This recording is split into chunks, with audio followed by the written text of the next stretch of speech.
Painting with Menoth John is presented in Super Legitivision. Super Legitivision, the future of podcasting. It's .com.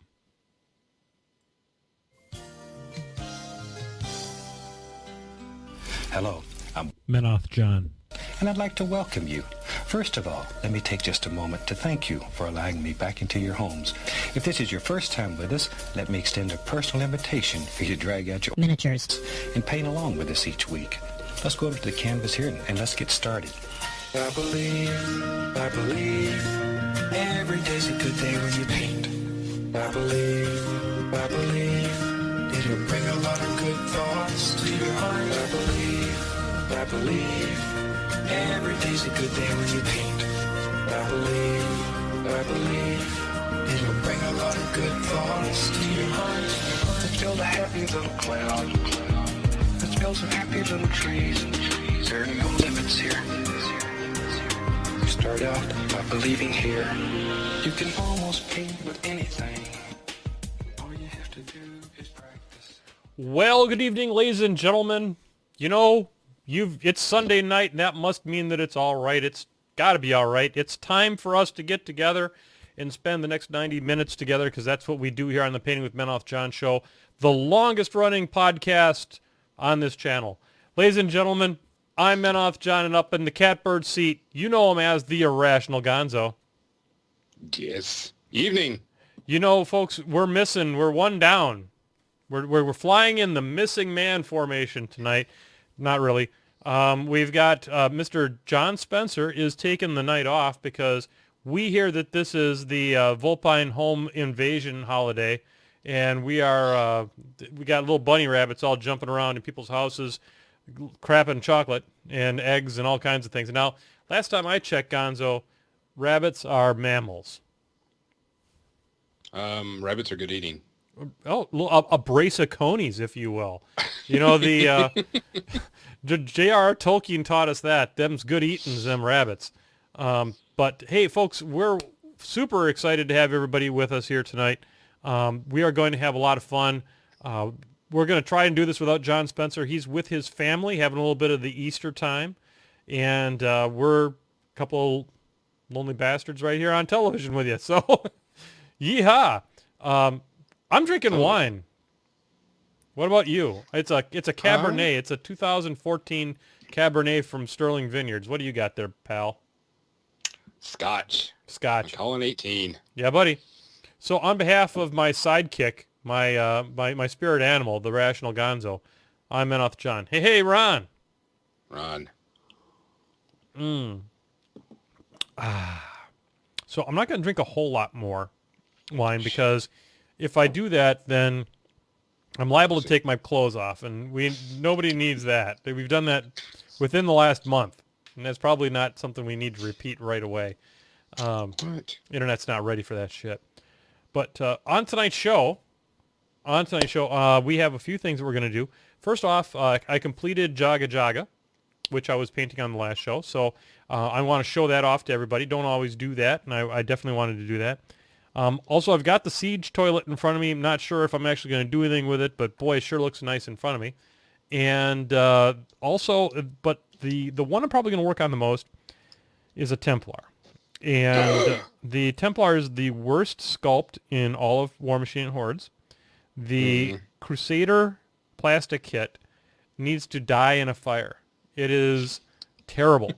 You look at this model, and then you look at, let's say, the Hand of Judgment or the Eye of Truth, you swear to God it's made by a different company. And that's probably a function of them having just spent a year of their lives trying to get the Bastions out the door when this model came along. And it's not good. And I painted it worse. So that was one of those situations where I had not quite discovered my muse, if you will, and it was black, and I mean black, and it was all black, and then I sealed it with shiny sealer, so it was like gloss black.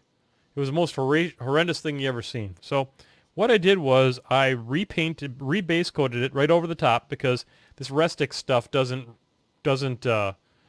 strip worth a crap. And so I kind of just painted right over the top of it. It doesn't look terrible now, but I'm going to try and do some working on it and see what I can figure out how to make it look a little bit better. That's going to be kind of the painting for tonight. Folks, what are you working on? Oh, Gonzo, what are you working on tonight? I am finishing up my Shalehan models because they're itty bitty Ooh. little tiny guys, and it's like each arm and backpack, and it's fiddly. I got big hands. Sounds like frickin' Nis. That's not okay. They're plastic though. Yep. So here is we do have a topic that we do want to talk about for next week that we're going to talk about. We came up with an interesting concept, and we want to save it for a night when John Spencer is here. If you're a patron, and literally, why aren't you? The frickin' website's like right here underneath my chin. Get on over to patreon.com/menothjohn. We appreciate the help. We're going to be talking about, we're asking the question when you get right down to it, has War Machine and Hordes become post-competitive? And what we mean by that is, has the game progressed beyond the point where it can be perfectly balanced from faction to faction to faction? And we're going to talk about that. We're going to frame it up in terms of Games Workshop and some of the things that they've experienced, and whether or not a game of this type going post-competitive is a natural progression of its maturing. So tune in for that. I think it's going to be some really fascinating discussions, and it's not going to be taken from a negative standpoint or anything like that. I think that this is something that is a question that can be asked, and can be asked in a positive way. And how do you play a game in that type of an environment? What do you have? How do you have to change your expectations for your play style? Things like that. What do you think, Gonzo? You roll dice? You roll dice and have fun and drink booze again with each other. Yeah, I mean, it's actually, I think it's, if you look at over the last like 6 months, the way things have changed with the new CID, with the models, with all, it seems like there's a different thing going on. Yeah. And, you know, you and I were talking about that, and I actually talked to a couple other people, and they see it too, so it's going to be a good cool. topic. It's going to be a great topic. New things are coming forward. I'm going to tell you what, Gonzo, that Grimkin box has kind of caught my eye. Oh, I'm holding off on it. One, because I know it's going to be hard to get a hold of one, and I would rather the other people, like, you know, I think they're probably going to be limited by store to begin with. True. Because I'm like, everybody else should go ahead and get theirs, and then later on, I'll pick it up. It's a tremendous deal, though. I mean, yes, it's a 50-point army for less than $200, and it is, it's kind of the stuff you want. It just looks like it's going to be a lot of fun to paint on top of everything else. So you're going to hold off on it. I probably will hold off on it too. I'm going to hold off onto it just so my local guys can get it that wanted to get it, because I know it's going to be hard to get a hold of. Yeah. Just sort of like how the Cephalix box was a pain in the butt to get a hold of. Yep. Love to see some comments in the chat room for anybody that is considering getting it. What are you looking forward to in it? What are you not looking forward to? Where do you think they hit the mark or didn't hit the mark? It seems like it's a really broad selection of models. Money? And price-wise, it's really good. Yeah, it's a tremendous deal. Yeah, it's Kobnik's. It's the aesthetic. I think more than anything else, that might be the one thing that turns people away from this particular thing. So, anyway, so there you go, folks. We are going to have fun. It's going to be a bit of a rambly show, if you will. We're just going to be putting models together and chatting it up, and going to be a little bit like how the all-day show was to a certain extent. Only instead of rambling for 13 and a half hours, we're going to ramble for 90 minutes. All right, so we're going to go over here to the swoop cam. We do have another one of Gonzo's famous themed to a movie lists. 10 out of 10 people that I asked, and I only asked nobody, thought it was a great idea. So we're going to continue on with it. I actually have fun doing it. It's because I also, like I said, I also make sure that it's a workable list, not just, hey, here's the fluff. Yeah, exactly. As we get into the painting here, here is Jaga Jaga. Now I got to see how I think I need to work on my focus here a little bit. Let me get the focuser out. The focuser. The focuser. There we go. I'll move that over here. Okay, so let's get the focus here. Oops, that's the zoom. That's not the focus. All right, so we're going to go ahead and there we go. That's a little bit better. All right, so Here is Jaga Jaga. And you can see her. I think she turned out pretty good. Not bad. A lot of definition. I like how the dark lines really help it stand up and stand out a little bit. I didn't go too crazy, go nuts painting this one. But I like how the glazes worked on the snake. And I like how it's a little bit hard to see in this right here, but I like how the eyes turned out in the skull. I used some of the Citadel, the Waystone Green, which is their technical paint, the jewels. And I thought, I bet you those would have looked nice like that. It's kind of jewels. And then I did one of my water bases that I've been doing here on all of my minions. Basically what I did here, guys, is I used there's two, let's see, I used the Minotaur. This is Swamp Ground from Minotaur. And I kind of put that on with a little bit of a wet version of that. And then I also used some of this Pestilent Flesh in there as well to kind of give it a little bit of a swirly effect. So I could tell the difference between a little dark. It's a little bit hard to see here, but there's some darker patches and some lighter patches. And then on my second, and I used for the water effect, I used the Secret Weapon Scenics Realistic Water. And there's 2 layers of it on there. The second layer I actually just put these little swamp tufts from Army Painter on there. And they just stick right in there then when you put the water effect. Have you ever tried the realistic water effect where you like paint it on so you can make like ripples? No, there's the Woodland Scenics one. I have that. Yes. But I've used that quite extensively, but I didn't realize you could actually paint that on and make it look like ripples. The one I have, I can't see it from over here. You can paint it on, or you can put it on the base, and then you can like stipple it and just kind of push it around. Okay, so you just put it on there and just stipple it a little bit, huh? Let me see. Hold on. I'm disappearing. Hey, Should Have Turned Left is on here. Hey, thanks. Good to see you, buddy. Should Have Turned Left, our good friend from Albuquerque. Yeah, the water effects, the Woodland Scenics. This one, this stuff. Yep, I've got a big bottle. Looks just like that. Yeah, I actually I did it for my Cephalix. I actually prefer that to the Secret Weapon one. It's a little bit thicker. It coats a little bit better. Yes. This turned out good. I'm happy with how this turned out. So. Well, I mean, what I did is I would put it like in the ripple, and then dry brush a little bit of white on top of it. So it gets kind of that foamy look. Oh, I like that.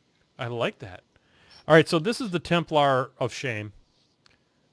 This is not good. You can see how thick the paint is on it and crap. It's just not. I painted this probably 5 years ago, 6 years ago. So, but what I'm going to try and do is I'm going to try and save this model. And we're going to try and save this model with using some glazes and some of the techniques I've learned from good people like Seth and things like that. And we're just gonna shoot the shit tonight and paint and drink a little wine, make a little love, get down tonight. Oh shit! Ran my wine right into the glass, right into the. Sound like a gunshot. Yeah, that was crazy. That's the sound that a wine glass makes running into a lamp. Sweet. Okay, so I think I'm just gonna make like a little glaze of this because what I did with the coal black that I did as a base coat here is I just laid the coal black on top of the glossy black bullshit that I did, and then I washed it actually with Agrax Earthshade. So this is actually going to end up being it's going to turn out to be kind of a light color compared to the Agrax Earthshade, and I'm just going to kind of just push it around and see what happens with it here. Try to make a little happy little armor plate and see how it I've goes. been using my Arena Rex table that I made. I used the shit out of that Agrax Earthshade on it, and just use that as a big shading component. Just paint that shit on. I'll tell you what, Agrax Earthshade, talent in a bottle. Mm-hmm. Yeah, Love it. We're just going to push that around here. Now, what I'm going to do eventually is I'm going to... there's that chart that Seth turned me on to, which is about the family of paints that Privateer has. And the next one up from this is Troll Blood Base. And so what we're going to do after we do some of this work is I'm going to come back with Troll Blood Base, and I'm going to create some highlights towards the top of the armor plates. So, have you ever, if you have any Derishi Violet, try that on the brass bits. That's an interesting thought. This is, the brass bits have had, let's see, what the hell is that stuff called? It's like a flesh wash. It is, but it's a Reichland Flesh Shade. No. From Citadel, and it gives it a nice color. Now, the brassy bits, what I like to do with those is I like to take it from here, and then highlight them with like a solid gold. And the solid gold of my preference is from Game Color line of Vallejo. It's called Polished Gold. And you'll see when I get to that stage, it really makes a difference. But here you go. So what you been doing this weekend, buddy? Let's see. Saturday, I spent a crap ton on building that Arena Rex. Played a bunch of games on Board games or miniatures games? video game. Oh, video games, nice. Just played a bunch of video games. I was trying to work more on Horizon Zero Dawn, which I really, really love. Just trying to get some more completions on it. I haven't seen you on Elite Dangerous recently. Yeah, because, oh man, I want to get on, but I know if I get on, I'm going to be on there for hours. No, I hear you. So I was like, I'm holding off on it because it'll probably be not this coming Saturday, but probably sometime this week. Mm-hmm. I'll be on there because I need to get back on and start. I got to refamiliarize myself with the joystick commands again. Yeah. And all that stuff. And now the new patch comes. By the way, this is a painting podcast about War Machine Hordes where we talk about video games. Elite Dangerous is one of my favorite poisons. So we multi-crewed for the first time. Yes, how'd that go? That was pretty crazy. We were multi-crewing on my Anaconda, and I had pack-hound missiles. And when you multi-crew, they don't generate heat and they don't run out of ammo. So it's a straight up arcade game at that point. And we got like, we didn't last terribly long because we had all had stuff we had to do, but there was, we made like $500,000 in a conflict zone, which if you've ever watched Space Truckers, the second we show up in a conflict zone, we lose, we die. And this time we didn't, which was super legit. The Anaconda lived. I've gotten some new shields since that particular Space Truckers. I've got some engineered special shields that are better, but that does not explain our success. And we think that the success had a lot to do with the pack-hound missiles and the fact that they never ran out of ammo, nor generated heat. So that's pretty cool. Anyhow, so we're just going to keep on with this. So you like Zero Dawn, huh? Horizon Zero Dawn is a very, very legit, solid game. Cool. People, even game companies were like, shit, we got to up our game because the graphics on that game is incredible. Now you have a regular PS4, right? You don't have a Pro, right? No, I have a Pro. You have a Pro? Yeah. Hello, nerd. Yeah. Did you? Yeah. I wonder how it'll run on a regular one. I'm not sure, but it looks really good. It plays really well. Combat is different. Okay. There's so many different ways to do stuff. Like, oh, okay, well, here's this giant T-Rex type monster. Oh, there's another T-Rex type monster. Oh, instead of fighting both of them, I'm going to take this one and turn it on my side and let him go fight the other one, and then I'm going to kill him after that. Really? Or there's a solo one. I'll just take and pin him to the ground and beat the crap out of him. Run away, pin him to the ground, beat the crap out of him. Steal the weapon that's on his back. Shoot him with that.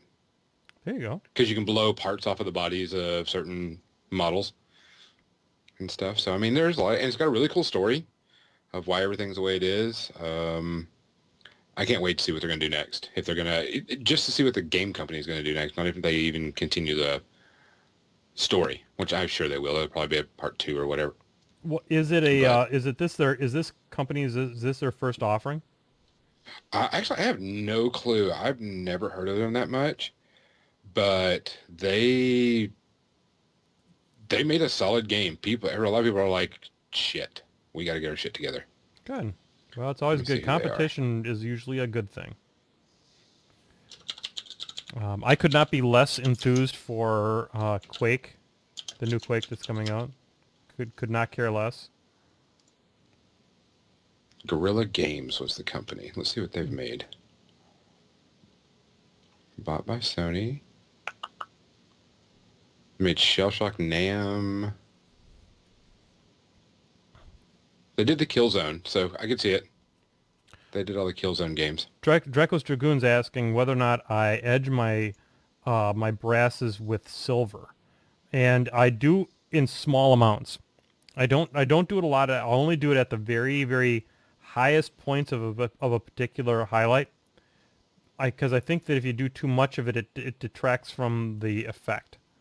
So what I'll end up doing is I'll do a fair amount of gold, but then I will I will just catch the very highlights. Like on this part here, I will do some silver down in this area down here, maybe a little bit pointing up towards where there's a natural line. Where the crease in the metal would be. I would do some, but not a ton. Oh, you weren't kidding. That was some thick paint you put on there. Yes, indeed. Did you dip it? Buddy, this was a long time ago. This is before I knew about a lot of things. Well, I was asking because the brass kind of looks like what would happen if you would have dipped it in that can or stuff. This is just a thick... It's... The metallics from Privateer, you end up putting a rather thick amount on it anyway. And it was thick to start off with, so you get thick on thick and it becomes really thick. So I'm sorry. Okay. My mind went really bad and I almost said something I shouldn't have said. That's okay. So, what's the next big con we got coming out? What, Kingdom Con? Besides the Southern Ontario? I would expect Kingdom Con, yeah. I mean, Southern Ontario Open is coming in May, early May. When is Kingdom Con? I don't know. Someone had mentioned that. And I was like, when's that coming up? Because I know PP's going to that. And of course we have Lock and Load and Gen Con. Yep. Kingdom. Pretty sure that the Sioux is going to be my last con until John Con. You're not going to go to Lock and Load and pick up all the cool stuff? Nope. That con's You're so expensive. fired. That con's expensive. Yeah, it is. Yeah, a couple people asked me if I was going. I was like, no. That con Too is expensive. pricey. And I'm going to be going to... I'm taking my family to Europe this summer. Oh, really? When you pick me up? Exactly. It's really expensive to go to Europe, and so this is I'm still kind of reeling from the costs associated with it. But you know, the boys are 11 and they'll be 14 at the time. In fact, his birthday is going to take place while we're there, and I want to do it, and you know, I don't know when I'm going to get this chance again, so we're going to give her hell. Kingdom Come is April 27th, so not too far away. Yeah, like real soon. Yep. Yeah, because I was talking to a friend, and he's like, yeah, PP's going to be there. I says, what are you going to have? Can't tell you. I'm like, well, fine. Fuck you. I mean, okay. I went to Kingdom Con Yeah. once. It's a good show. I had a bad experience, but it was a good show. That experience had nothing to do with the con. It had everything to Okay. do with one particular idiot. Why you gotta talk to me like that? Well, I didn't want to get into a whole lot of detail here on the podcast about it, Gonzo, but no. It was that was the con I slept in a bathtub. Because Uh-oh. so I might as well tell the story. Why not? We got time to kill, right? Yeah, I mean, you gotta yell at me some more. The so I shared a room. Peter Lipperart. I know this story. You know the story? I'll tell the told me. Brushheads. Yeah. I'll tell the Brushheads. So every time I've ever stayed at a con with multiple people in the room, we're all pretty secure in our masculinity. We're not worried about sleeping with other men in the same bed. And at least I'm not. And I got to Kingdom Con, and there were going to be, I think, like 12 people in this room. And I was like, fine, that's cool. Well, I got to the room, and I put my stuff on a couch, claiming it as mine. And when I got to my room at 1 o'clock in the morning, as one is wont to do at a convention, someone had taken my stuff and taken it off the couch and was now sleeping there. So in another part of the room, there was a queen pull-out bed. And there was one person in it. So I crawled in. And the person who was in that bed got up, shook me out of the bed, saying, I'm not renegotiating the sleeping arrangements at 1 o'clock in the morning. Get out. So I went and sleep in the bathroom. What? Yeah. The next morning, I got got my own room, I would have. and that actually led to me calling off for a year from going to conventions, because I started keep having just my own room by myself. Folks, I'm going to tell you what, that is a mistake. Sharing a room with your friends is one of the nicest parts of going to a convention. And by having my own room, I missed that companionship, which is what makes the con experience so much fun. So, but I've had some great times recently with the beer machine guys and that kind of stuff. Lock and load. Last year's lock and load was a big deal for me. Kind of got me back. Kind of got me back in the swing of things. No, I know what you mean when it talks about you get all that stuff set up before anything happens. And I mean, luckily we haven't had, the guys that I go with, we haven't had any issues like that. Yep. We do have two of the guys that I'm going with. If anybody knows Chris Collins or Dion from my area, really super good guys. A lot of fun. Chris likes to snuggle. And it's just out of habit, I guess, with his wife. Because one of the guys was in the bed with him. He woke up with Chris's beard on his face. Oh. And it was, nothing. And then, so they put him in my bed, which I don't care, like anything else. And he woke me up by wrapping his arm around my chest and trying to pull me in. Uh-oh. Stranger danger. So, we do a lot of that stuff. I mean, it's just the way it is. Yeah. But the way that the way the jackass handled it, that was no bueno. And it wasn't the problem was not Kingdom Con. Fuck, Ross runs a wonderful show. Yeah. It's a really good time. It is a party show. Let there be no mistake about that. That is a party that War Machine and other things happen at. So, Draco's Dragoon wants to say that talking to you was his best part of Lock and Load last year. aw, One of his highlights. thank you.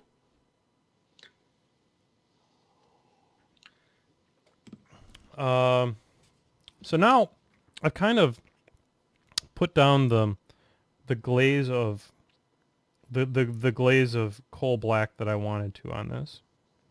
I'm just kind of feathering it in a little bit here on some of the higher spots. Now what we're going to do now is we're going to take a little bit of the Trollblood base. That's what we're going to do. Let's see, where is it? Trollblood base. And according to my chart over here, that is the next one up in lightness.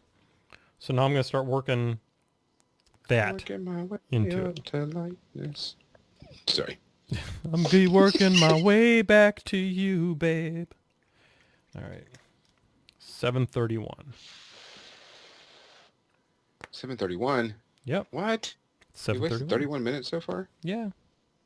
We're getting there. Okay, so now I'm just going to take a tiny little bit of that and I'm going to introduce it into my glaze. How do you introduce them? With handshakes or hugs? Well, these two found each other on Tinder. Oh, And now they're going to get it on. sweet. Tinder date. And we're going to try to not fuck this up. See, I do not highlight my blacks. Everybody tells me to, but I like the flat black. Just because of the way it looks. It makes it, to me, it just looks super cool. I don't like to highlight my blacks. At all. I refuse to. Don't tell me to do it. Don't bug me about it.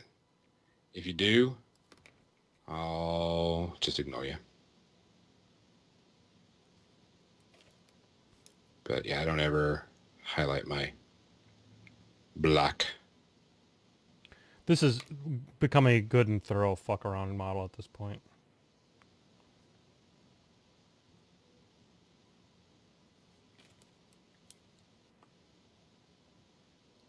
I don't know what I'm doing at this point. You're trying to be super legit. Trying to, and it's not working. Just channel Seth Watkins. That's what I'm trying to do. Problem is, I'm not Seth Watkins. Seth Watkins is with me. I am Seth Watkins. Very nice. The Seth Watkins is in me. I am in the Seth Watkins. That was terrific. That was perfect.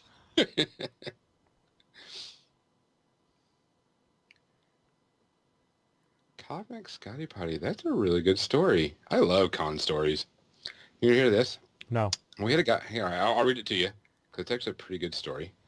We had a guy not show up, so there were only 3 of us for 2 queen beds, and apparently a guy on the other bed offered to share it with a new friend he had met.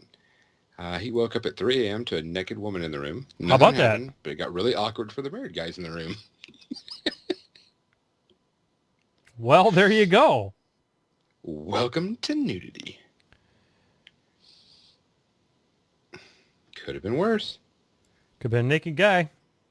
Could have been John with panties on his head. I mean, No, I don't do panties. I do men's underwear on my head.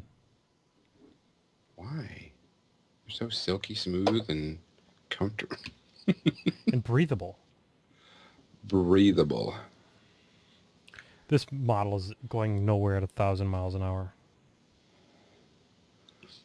Let's see. You are doing so awesome. Just take and blend. Use the 2-brush blending. Pull it away from the edges. Yeah, thanks, Go Seth. down with it. Thin your paints out. Nice even strokes. Thanks, Seth. Oh, my God.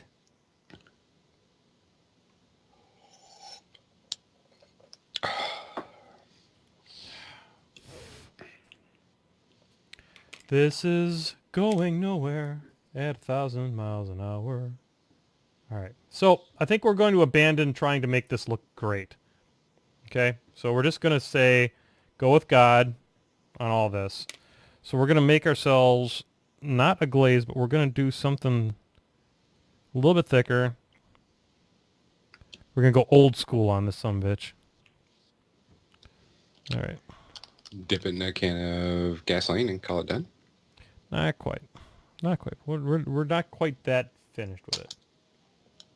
Ooh, the ice cream man's out. Fuck, go get me a Screwball. Have you ever seen the, do you ever watch Reno 911? No. Oh, man. That show used to be fucking legit. Yes, Congo. They're good brushes.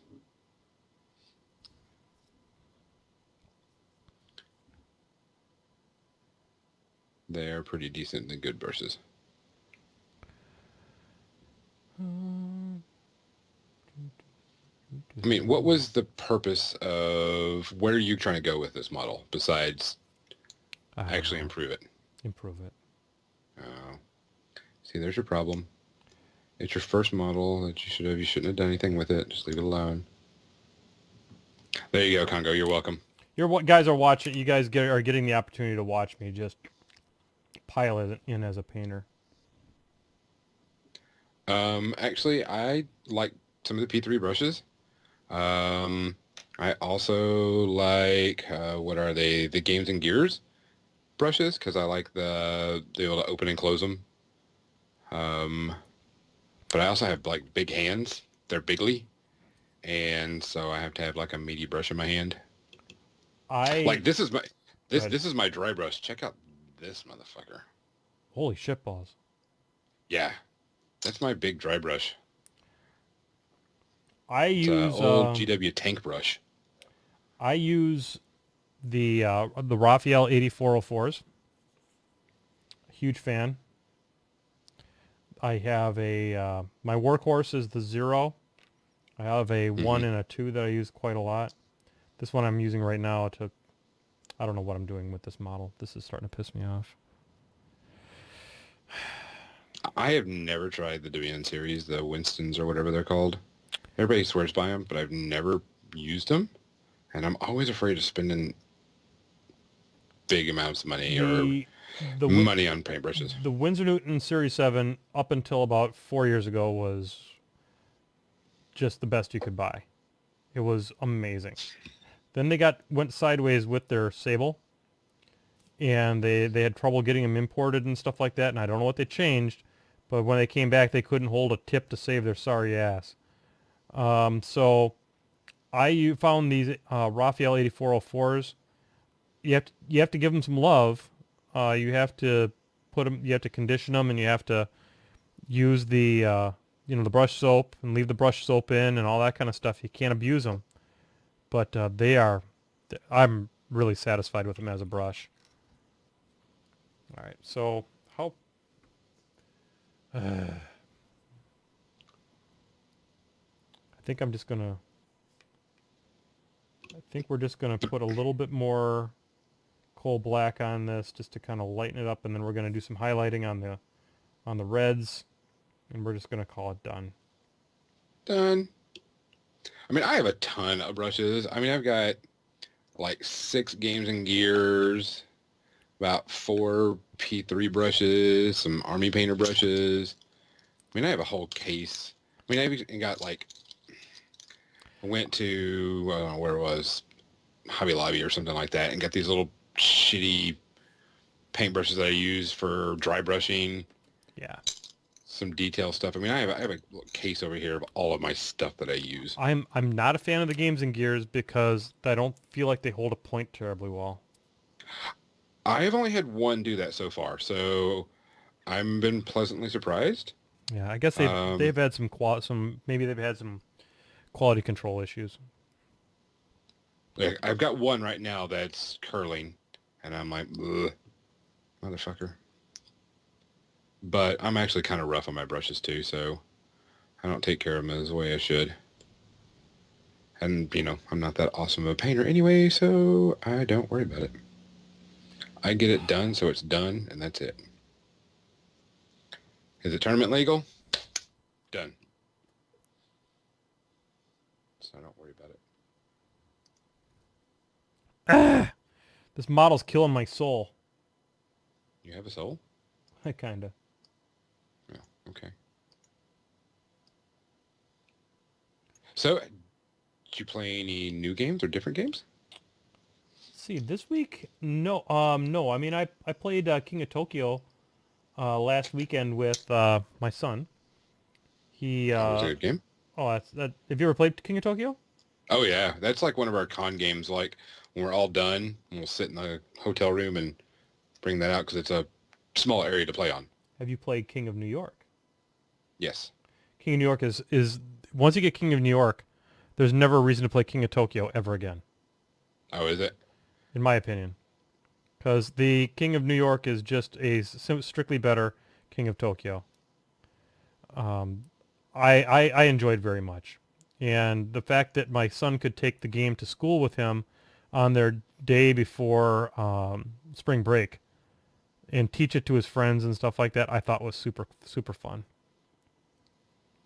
But You need to get a game for your kid called Clever. clever. Tell me about Clever. It's a card game, Okay. and it's about setting up pairs and triples with the cards. it. Okay. Now, each card comes with a letter, a number, and a picture and a color. Okay. And what it is you have to, you get like, I can't remember if it's 9 or 10 cards each. And one person lays down one card. The other person lays down another card. Now, at this time, you can either make a third pile or keep it on the 2 pile, but you have to either make a pair or a triple. And Okay. it could be 3 yellows, 2 like bugs, because there's different animals and cars and items. You could do alphabetical order, you could do numerical order, or you could do mathematic equations. So if you've got like a 1 and a 1 and you've got a 1, you could do 1 times 1 is 1 and lay down the 1 in the third column. But once you get it into, once you start as pairs, you have to stay a pair. So you have to make a pair no matter what.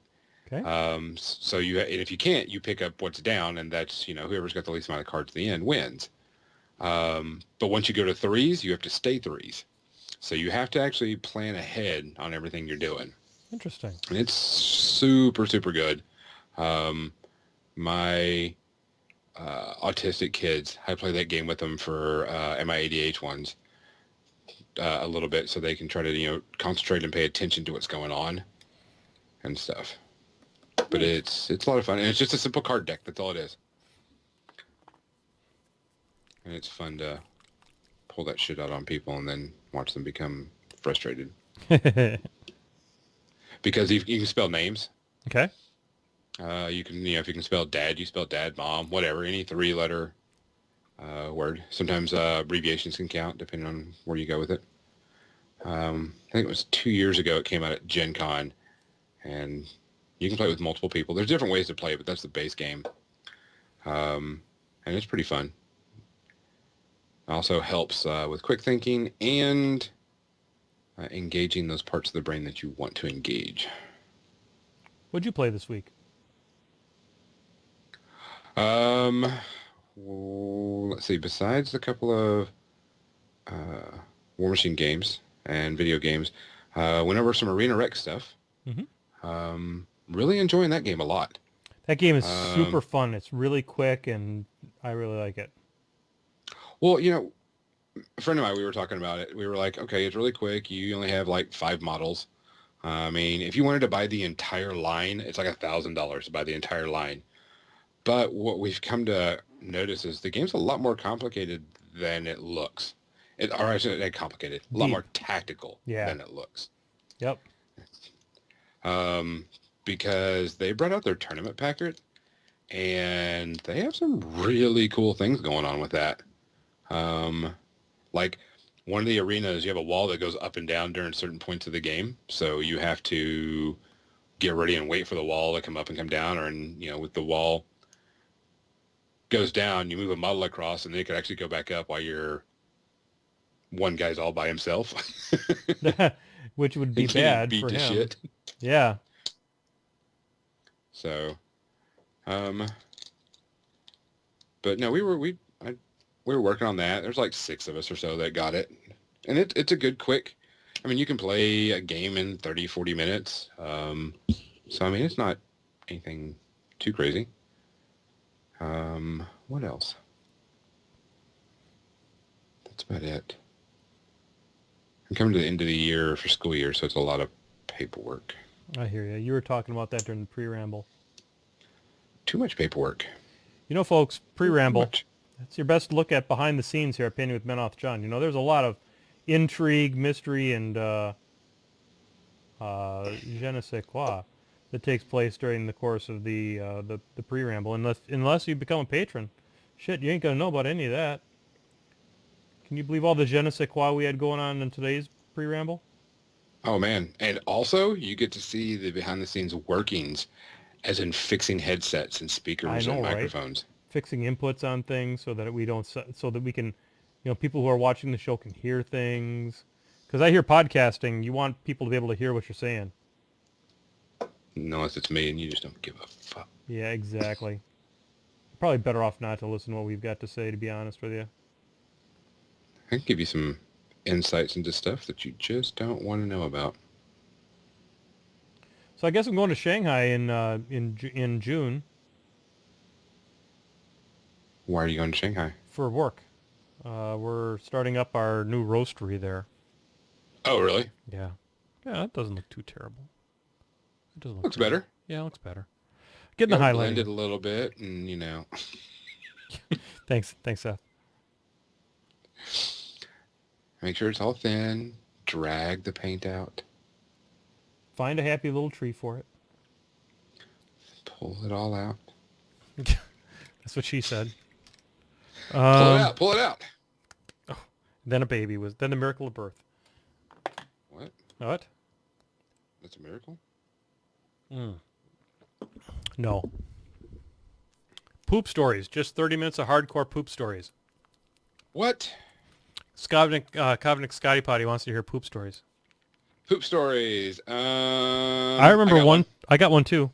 You want to go All right, first? you Want go me to- first. Okay. So when I was in college, I went to the bathroom in the dorm. One of the first times I ever was, you know, I'm living with new people. There was a poop in that toilet, I swear to God, was 4 inches in diameter. I have no idea how that happened. It was the biggest poop I've ever seen in my entire life. The pain that man had to have been in was absolutely beyond possibility. How do you even get a poop that big? That's what I want to know. Alternative lifestyle? I don't know. Opiates? I obviously needed painkillers because that son of a bitch was gonna hurt. That was like I swear to God, that thing had to be like having a baby coming out of your butt. So there you go. That's my first one. College dorm room poop the size of 4 inches in diameter. Let's hear your poop story. Sad thing is they all come from the same place. Okay. Before I worked in public school, I worked in a facility that were kids that had behavior issues. Okay. And we always had this one kid that we knew he had potty issues, so we had to keep an eye on him. And he was a 3rd grader. Okay. And I'm sitting there and they're doing work at their desk and I'm walking around and I see the kid stand up, shake his leg, and then sit right back down really quickly. No. Oh no. And so I, being the cool, sly teacher and stuff, and I'm like, oh, hey, somebody left mud on the floor.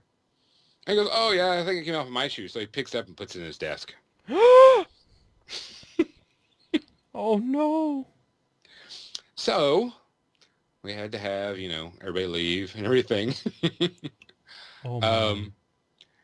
And we got that taken care of. So later on, after all the kids were gone,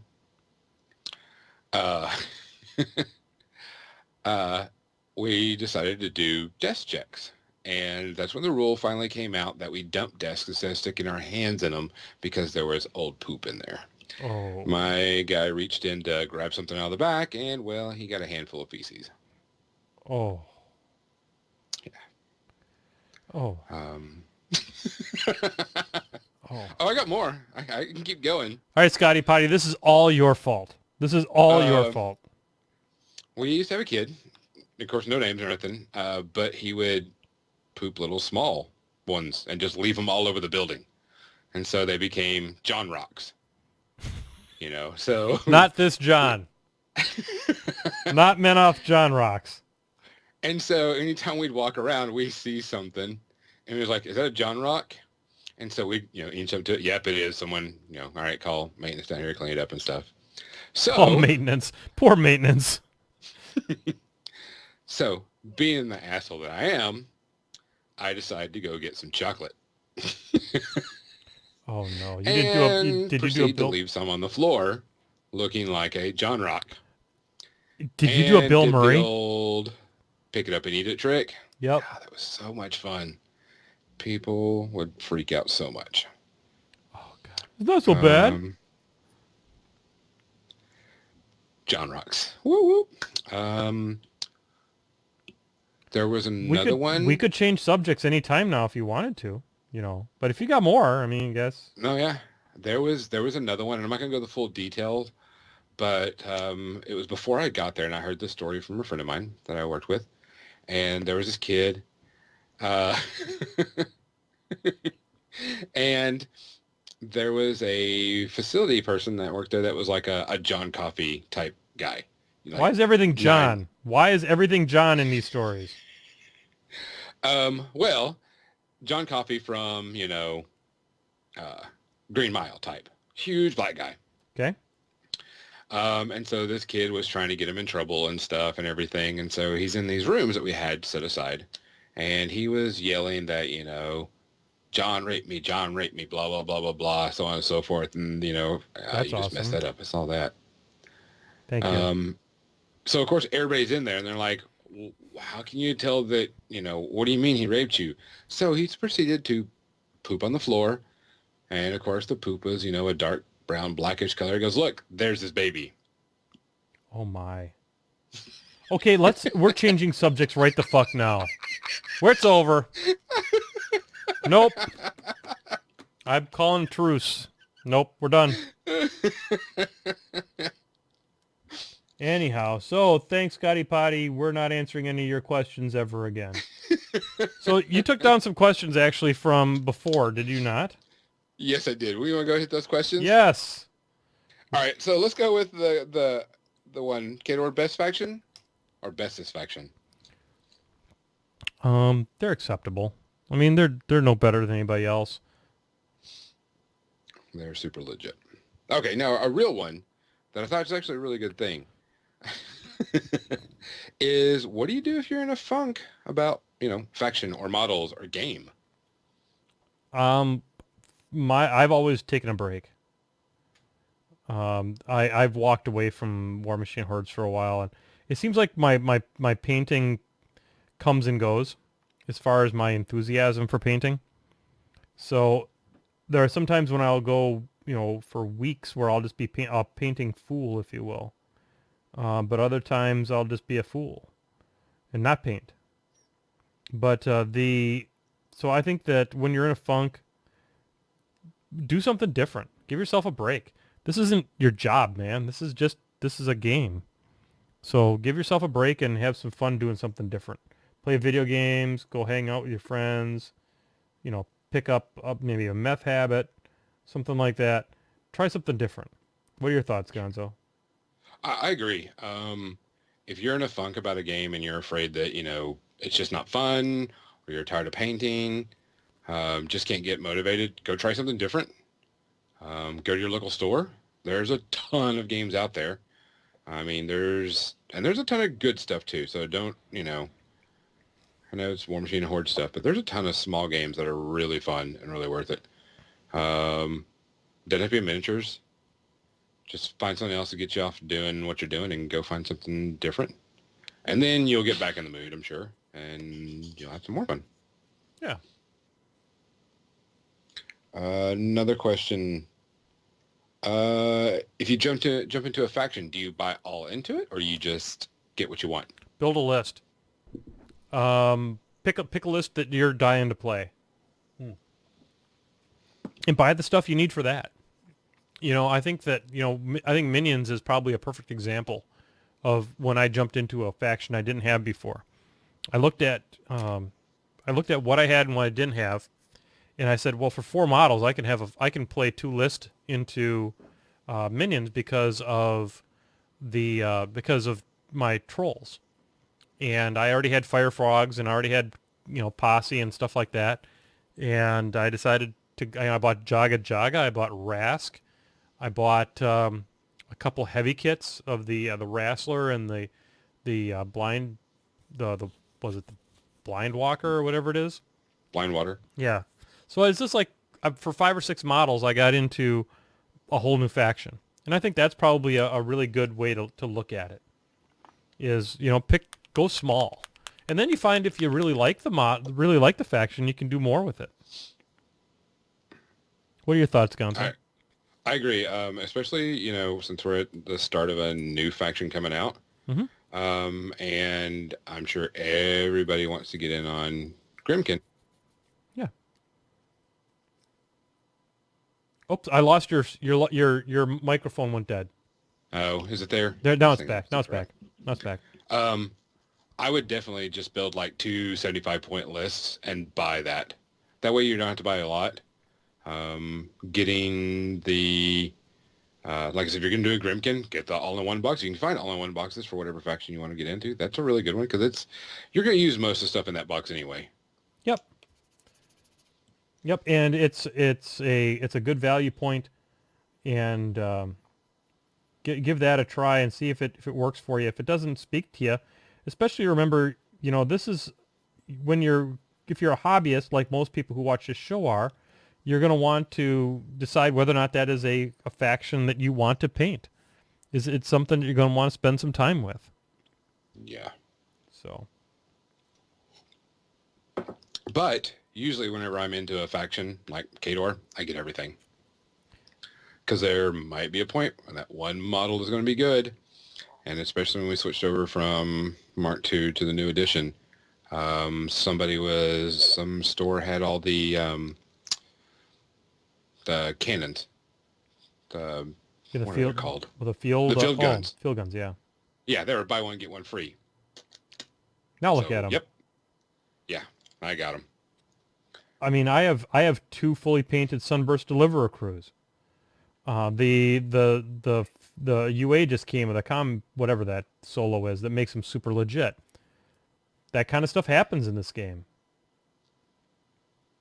God. I just need on that. I need to turn the page on this model soon. One of the things that we should have mentioned was the hidden thing in the Khador book. Oh, what was that hidden thing in the Khador book, my friend? I didn't look at the Khador book. I didn't either. I didn't buy it. I don't see anything for them. Didn't want it. But supposedly there's a strangle cloud inside the book, and it's like a little 3-inch template, and underneath it says for what are they called? The Assault Commander and Gunner UA. Oh, and so they slipped a little spoiler. Put a little spoiler in there, huh? Yeah, it looks like either it was a oops, or to see if people would notice. And I'm actually looking forward to that. PP has a sense of humor about that kind of stuff. They love to do that kind of stuff where they'll slip you a little something there on it just as a spoiler. That's really cool. Which I wouldn't be surprised if we got plastic assault commandos, which would be even better because the metal ones suck to keep together because they're metal. Yep. I hope we get a plastic unit of them, and I hope officer and gunner. So want that because I think they're cool. Because they'll definitely go really cool with some strike-off use. So I'm gonna painting these little things here with this very bright silver because I'm gonna come back with some of that Citadel Technical, and I make these little jewelish kind of looking things, and then I'm gonna turn the page super hard on this model because I am so fucking done playing screw around with it. Now we had these questions about, a little bit of silver highlighting. I'm going to put just a little bit on here, just a little bit on that line there. We'll catch a little bit here on this corner, and maybe a little bit here on this corner here, just to give it a little hint of silver. I'll do some similar stuff on the shoulder pads as well. Guys, I'm not a great painter. I'm just a guy with a show. And I'm lucky enough to get some really good painters to come on the show, and I've made some nice friends through the show. So sometimes things turn out better than not.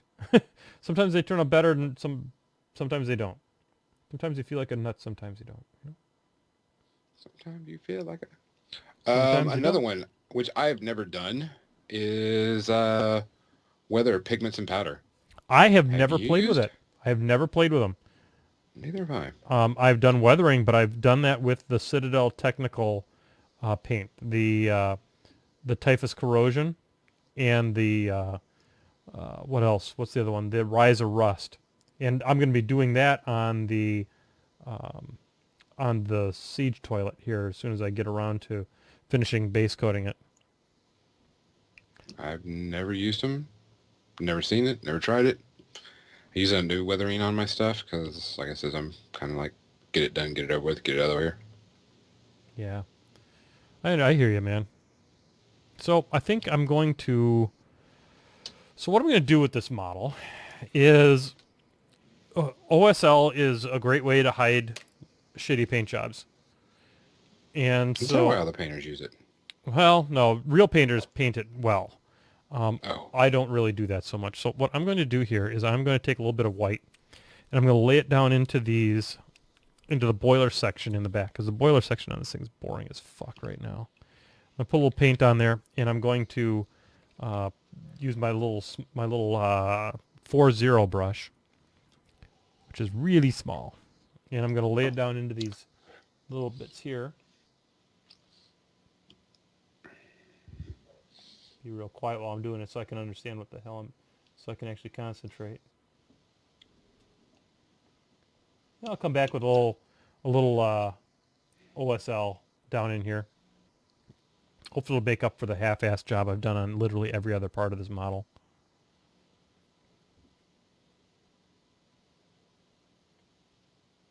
One of the questions was, while you're doing that, being all nice and quiet. Yeah. Oh, whisper. Whisper. Internet hate based on Kador stuff.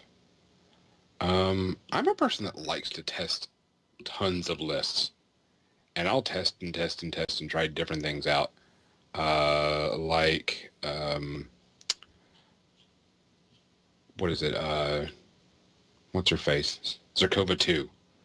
An entire Zerkova 2 list of nothing but Grey Lord Ford Seers and Grey Lords on horses, Grey Lords on feet, and just go all Grey Lord happy. And actually, I like the list. I just think it needs a little bit tweaking. So I know that some people still are like, why do I play Great Bears? Because they're awesome. Because the new theme list makes them stupid good. And nobody played. I mean, very few people played them until the theme list came out, but the theme list just makes them incredibly crazy. I mean, that theme list, all right, let's see. All the Iron Fangs can move through each other, can see through each other. Countercharging, 8 models countercharging, and Great Bears countercharging are, when they're gang, Mat 10, 46 damage. Yeah, Seems I'll good. take that any day. And can charge through their own units. Yeah, I'll take that. I haven't had a chance to put the new Grey Lord in my Zerkova 2 list because it wasn't out yet, but definitely going in because she needs some good heavy backup. Some good smashing backup. And with him giving the free focus, makes it a whole lot better. So the Great Bears kind of fell out of favor, huh? Some people were, like, oh, why'd you put the Grey Bears in there? Because they used to be with all 3-man teams or 3-mans. They got toned down because they just got, they're all the same. It used to be, everybody had all their different abilities, like Ryan had his special shots and the Gray Bears had their stuff.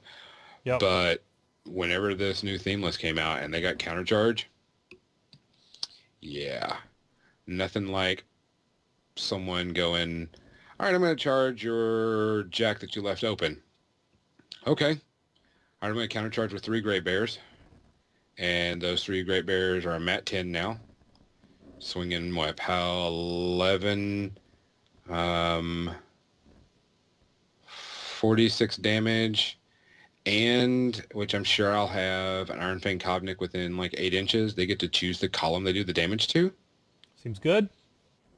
So I'm going to hit your, mind and all that good stuff, or hit your cortex, and hey, look at all that. All your focus is gone. Wow, that's really powerful. That list is okay. Let's see. All the models can walk through other Iron Fang models, which the only models that aren't Iron Fang are the Jack and Strike Off 2. Wow. They can all see through each other if they if they're all within the same like 10 inches or 8 inches of the models. Let's see, 8 countercharge models, precision strike, all Pathfinder on the charge, all high armored. That list is just stupid fun. Not for fun for my opponent, but fun for me. And at the end of the day. Yeah. What else? I'm not going to go too much on it, but they did ask, are you in the Troll Blood Facebook group? I am not. Okay. I belong to absolutely none of those Facebook groups because I find them to be full of cancer.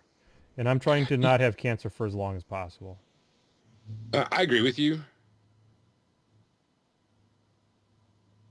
Yeah, it is Markov that does let him do that, Crimson. But he's always like center of my army. The Troll Blood Facebook group, they're being real salty right now because they're not winning tournaments. They're not doing stuff. Well, get better at playing the game. That was what somebody said, and so everybody, of course, is all jumping all over everybody. Whatever, people can jump all over me. I don't give a shit. Yeah. I do think Troll Bloods need a little bit of a tweak, but I don't think that they're horrible. I dojo with Rich Brotman all the time. I think there's a lot of really cool options for trolls. I think that there's some very strong Horrigal 2 builds. I think there are some very strong... There's a really interesting Madrak 3 build that he and I have been dojoing that I think is really cool. The Horrigal 2 build is strong because it's fast, and it does some things that not a lot of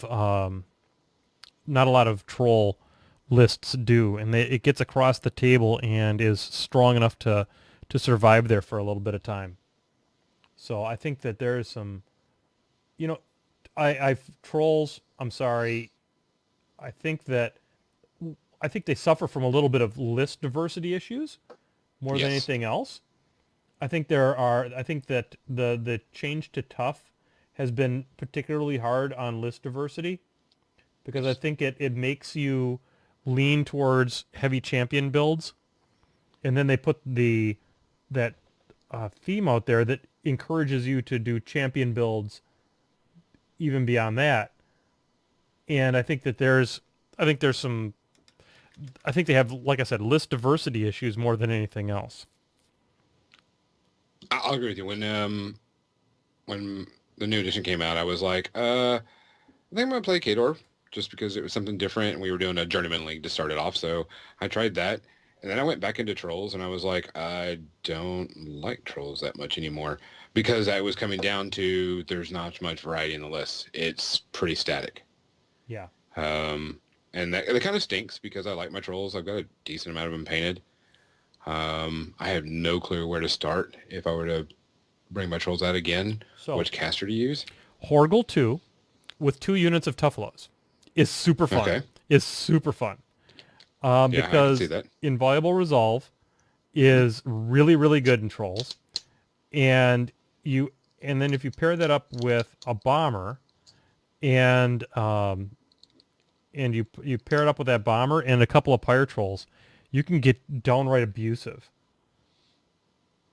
And the Tuffalos can help you set a line of engagement that's pretty far forward. And I think it's really, really, really good. So I'm not going to lay out the whole list here before the Sioux because Rich would kill me. But yeah, Horgel I think Horgel 2 has got some really, really, really good builds that are related to taking advantage of that invaluable resolve. It projects power really well across a couple of different zones and things like that. But, folks, we got this new thing called SR 2017 that's coming down the pipe before too terribly long, and it's going to change everything. So just hold on and don't give up just yet. Well, I mean, that's what the Kador list, my Strike Off 2 list, people were like, you should use nothing but Iron Fang Pikemen. And I'm like, no, because I played some of the 2017s and I need speed. I need much more speed than what's going to come out from the Iron Fang Pikemen. And that's the reason why I use 2 units of Ulan, because they just haul ass. Yep. One of the things I love about my Fiora 3 list. It gets across the table right now. Yes. And that is going to be a big deal in 2017. Yep. Huge, because when you can start scoring pretty much right away on the second player's second turn, and you got to get, up above your opponent, it's going to be whoever's starting to score first is going to be out in the lead quite quickly. It's one of those things that, I think that, Gonzo, you and I have been playing this game for a long time. And we remember what it was like before this SR became what it is now. There's a lot of people that have been playing this game a lot shorter amounts of time that, folks, SR has been moribund for several years. It hasn't changed much. Mm-mm. And, Gonzo, this doesn't look half bad. It looks better. Looks a lot better. So we're gonna call him done, and we'll seal him tomorrow, and it'll be fine. Paint the base. What's that? Paint the base? You need to paint the rocks. I'll paint the rocks a little bit. I'll put some wash on them, and maybe I'll do that yet tonight. I really screwed up. I had my black out here, and it must have had a little bit of a clog in it. A whole bunch of it shot onto my wet palette.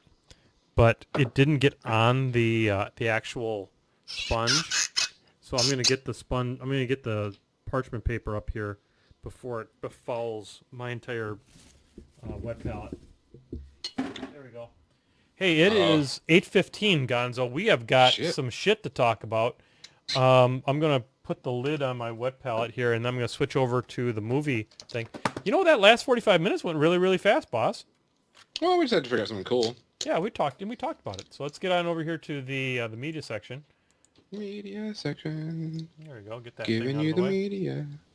All right, folks. So we have, we're going to talk about movies, and I really love this little segment that we've come up here. And Gonzo, it seems like you've adopted it and taken it on as your own personal challenge. I love that. I love that.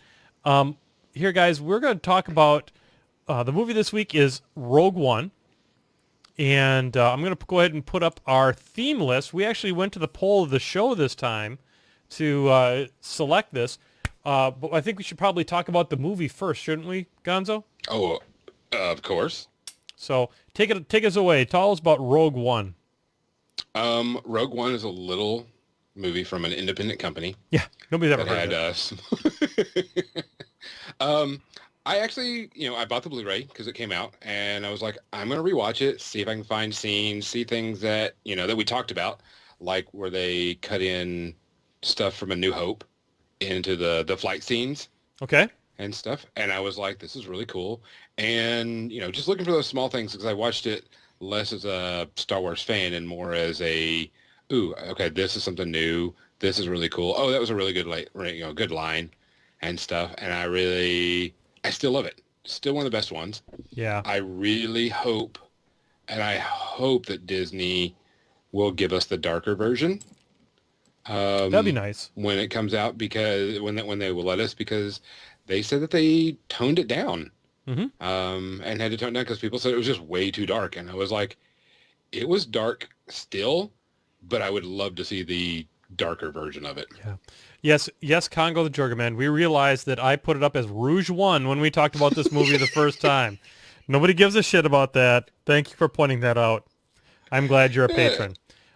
So I really, in my listing of my favorite Star Wars movies, this is either number 1 or number 2. And the reason is that it goes head to head with Empire Strikes Back.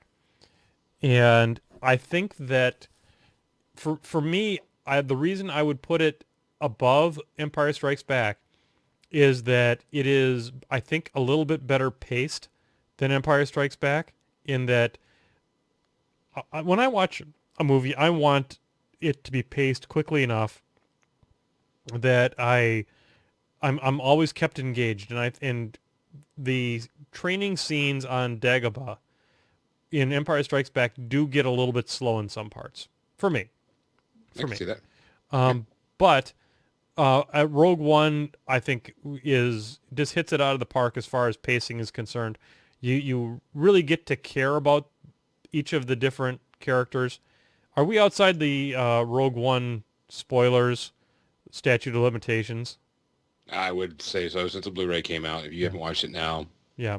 tough. If you have not, fast forward like a minute. Everybody dies.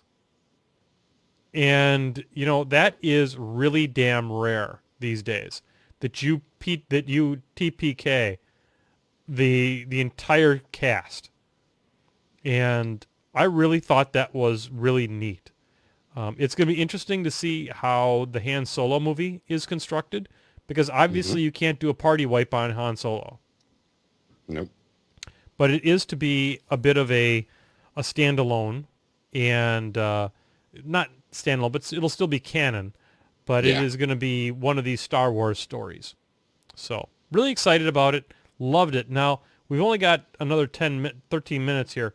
Let's walk through your Rouge One themed army. Okay. When I went with this, people were saying, oh, you should use this, and, Felicity Jones, and it should have been, Ashland and stuff. And I was like, no, I want to go with the theme of what Rogue One was. And it was a bunch of ragtag people that were rebelling and doing stuff. And that's the reason why I went Magnus the Traitor. Okay. So because of his story behind him. You picked a guy that basically turned his back on his home country. Now, walk me through that decision. One, because some people think that the rebellion is a problem, because there's two sides to every story. Yeah. And depending on how you look on it. Mm-hmm. And that was the reason why I went with it, is because the Empire thinks he's a traitor. Because if you know Han Solo's story, you can kind of figure that out. If you don't know Han Solo's story, you'll know why he's considered a traitor. And of course I went with two Renegades, and the reason why I went with most of these models is because of Rogue One. They didn't have the best equipment. No. They didn't have the best items. Didn't have the best weapons. So the Renegades were a perfect smash. One-hit weapons. The Mangler is just a big brute beat stick. Yep. Colby, she's the, oh crap, I've got to be able to go and fix stuff. Yep. Saxon Auric, well, he's going to be the scout. Okay. Moving people along, Pathfinder. Ragman, he's that guy that will sabotage stuff. So if he sits behind something, gives the negative to armor. Mm-hmm. Captain Sam and the Devil Dogs, perfect. I don't think perfect you could make. Rogue One theme. I don't think you could make this theme without Sam McCorn and the Devil Dogs. They are the epitome of that group that infiltrated, and the base there and went after the data. Correct, and that's who I would think of right off the bat. I went with the Idrin Skirmishers. One, because they're a really good unit, and two, they fit the theme of a quick and hit, easy, scouting faction. Agreed. Hernan John, and I had to do it, but Baze and Sharut, I think is how you pronounce it. Okay. Those two just kind of fit it because, Sharut was a much better badass, but John, because he got the big old cannon and walk around shooting stuff. Yep. As Baze. Yep. And the Ogryn Assault Corps, well, we've seen some rocket launchers. There you go. Yeah. They're the big shooting thing. I like the Auger and Assault Core. I have to. I mean, I really do. I have them. I painted them up a long time ago. They were one of the first units that I painted that I was really proud of the job that I painted on them. And you know, I don't know why I can't get them. We can't get them to work because they have 3-inch AOE's. They're decent mat, decent rat. They've got okay range. They should work, and they just don't ever. They never ever work. And it's like the dice hate them on top of everything else because every time I've tried to use them, they still don't work. Correct. And, they just drive me crazy. They're part of why Merc players are self-abusive individuals, and it's I love to make them work someday because with Snipe, with Ostrom, they're just crazy. They should be crazy, but they still suck. Anyway. Well, I mean, it's because of they have a great threat range. Let's see, they're speed 5, so 5, 8, 20-inch threat, AoE 3, POW 12. Yeah. The problem is they're rat 5, and that's their biggest problem. Yep. And giving them combined ranged attack is not helpful because there's only 5 of them, or six of them, or however many there are. There's not enough of them for that to be a good rule on them. Yeah. 5? There's only 5. Yeah. Yeah. And come on, toss them a bone. It's not like they've got flamethrowers. Give them the rat 6. Yeah. If they would have flipped it, I think it would have been a whole lot better. Because then you would have, because they have combined range attack and combined melee attack. Yeah. If you flip those stats, they would be a great middle table maybe someday shooting or maybe unit. Someday. You know, in the world of CID, anything is possible. Yep. And maybe they'll get a boost at some point. You never know. I'd sure love to find a way to get them on the table. I'd love to find a way to get my Mercs on the table. Period. There's your list, sir. Well, there you go. I don't own Sam McCorn and the Devil Dogs. And I don't own Kobe Sterling, and I'm not buying either one of them until they make them better. You could proxy them. Tell me how my list is. I could do that. I've got some pirates. I could probably sub them in there. I could probably use the lass from the press gangers as Sam McCorn, so I could tell the difference. But yeah, that's true. I love Hernan John. Yeah, I mean, Sam is actually not that bad with their ability to take down Jax. So, yeah, Draco's Dragoon makes a good point. Even the Trollblood Slugger's got rat 6. Yeah, and the Slugger should be a hard to aim weapon. Mm-hmm. And so, come on, PP, toss us a bone. Give the Auger and Assault Core 6/6. That wouldn't break them. Come on, I mean. The only thing that's going to break them is when they fall off the shelf from not being used. That might break them. But that's about it. So there you go, folks. So there's your list for the week. We've got ourselves a mercenary army based on Rouge 1 and Magnus the Traitor. That's Magnus 1, right? Yes, Magnus 1, which is also great because when I thought about it, I also thought about what's-his-face, Cassian. Because he would do anything to save the rebellion, like in the movie when he shot the guy. Yep. And that's the reason why I was like, okay, yeah. Because, he's got backstab and all the other nifty little stuff, and his feat's pretty decent, too. Is it me, or does Mercs just seem to have, like, these cards full of special rules that the models just then underperform the shit out of those special rules? Yeah. I remember when Magnus 1 first came out, and it was in the, because he had his own battle box. Yeah. And it was back in Mark 1, and he had backstab then. And that was a super legit ability, because when they say battle box game, I'm like, okay, I'm playing Magnus 1 in his battle box. And it was really good. Yeah, I'll tell you what, that Renegade Rocket, anytime I would see a Magnus list, I just cringed, because I knew I was going to face the 2 best jacks in all of Mercs. Because back then you couldn't take the Renegade or the Mangler unless you brought Magnus. Mm-hmm. Man, the Mangler in Mark II was so fucking good. It's still good, but it's still. 2-inch Thresher was not common in Mark II.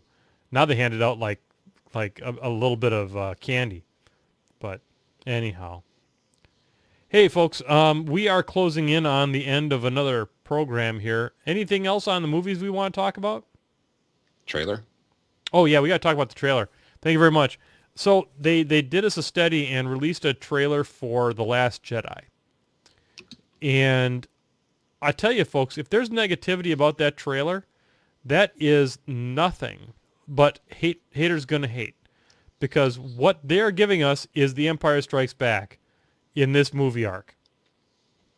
It is it looks like it's a very similar kind of storyline too. You've got an apprentice Jedi learning from a master, Luke sort of in the Yoda role with his new apprentice, and this conflict that Luke obviously sees is that it's time for the Jedis to go away, and maybe that means by the Jedis going away, maybe that means the dark will also go away. Maybe that's the way he sees it. What do you think, Gonzo? Actually, I don't think you could do that, because the whole thing is about the balance of the Force. If you have good, you have to have evil, and there's always going to be people that, God forgive me, midichlorians are always going to be there. Jesus. So I don't think you can really do anything. But he may say that the Jedis need to go and the Sith need to go, but there's always going to be Force sensitive or Force people within the universe. And someone and we thought it up. If you look at the trailer, the poster trailer, the lightsaber is red and blue. Not red, not blue. It's red and blue. Interesting. I wouldn't be surprised if they pushed gray Jedis in this. Gray Jedis, you say? Yes. So, gray Jedis are canon?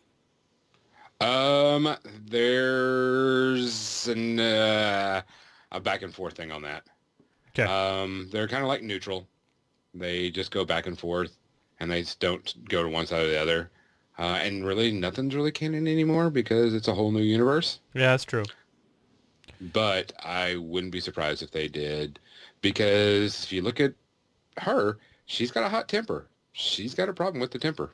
Yeah, true. So she could be a gray Jedi. Wouldn't surprise me one bit if they went gray Jedi. Well, there you go. That would be interesting. And then maybe we see, what's his whiny bitch, Han's boy. Maybe that's some of the conflict he's feeling as well. Is that he's maybe a little bit more on the dark side of the Force, but maybe in his heart of hearts he's more gray than he is dark. So we'll see. And then everybody thinks that Luke's gonna die. It'd be a good time to kill him. To be honest. And I'm a huge Star Wars fan. I don't have a problem with that. If there's not a threat to characters, what's the purpose? Yeah. If he dies, I want to see him killed by the Knights of Ren. I want to see him, fight as hard as he can, have a good fight, not get bitch killed, but, give a good Jedi fight. And if he dies, fine. Don't have a problem with that. Yep. You cut out the Skywalker line. It would be more powerful if that happened. And yes, I think so too. So I think that's actually a really good point. So, folks, if you have not seen Rouge One, make sure you get out and see Rouge One. It is a super legit movie. We've probably spoiled some things for you. The new one, The Last Jedi, I think it's probably going to do okay. I think it'll make a couple of it'll at least make up what they spent making the movie, don't you think? If it doesn't at least make a buck, yeah, I would be willing to pitch them a couple of dollars. It'll make a third. It'll make more than that latest Shia LaBeouf movie for sure. Oh, holy shit! Sold a single ticket, folks. That boy's career is done. Done. Can we please turn the page on Shia LaBeouf? Anyway, I'm going to switch over here to the face cam as we say goodnight to all of our Moulin Rouge One. That'd be hilarious. Oh my God! It's where Moulin Rouge One is where a ragtag band of rebels take over a French nightclub, and shenanigans ensue. So Toulouse-Lautrec is involved. Toulouse-La Star Trek. That'd be great. Oh, I forgot to show this. I'm starting to work on my P40 in themed conquest for the. Let me see. I'll turn a light on here so people can fucking see it. Based on the P40 thing, this is a conquest for extreme wrestling. We're working on it. It's got the creamy underside, and it's got the green on the front side. So more to come on that. Big new project I'm working on for Colossal Wrestling for my son Charles. Next week we're going to have John Spencer, and we're going to have that talk that we talked about concerning post-competitive War Machine. Is it a thing? Is this the world we live in? It's going to be very controversial. We get that way sometimes. It'll be the most controversial episode of Painting with Menoth John since I drank too much and took my clothes off. Anyway, so on behalf of Gonzo, the irrational one, up there in the catbird seat, I'm Menoth John. We're going to be back here with John Spencer next week. Stay good, everybody.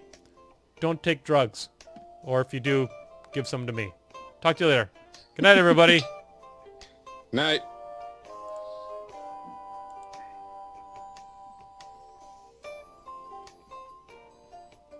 The creamy underside of Conquest. Super legit.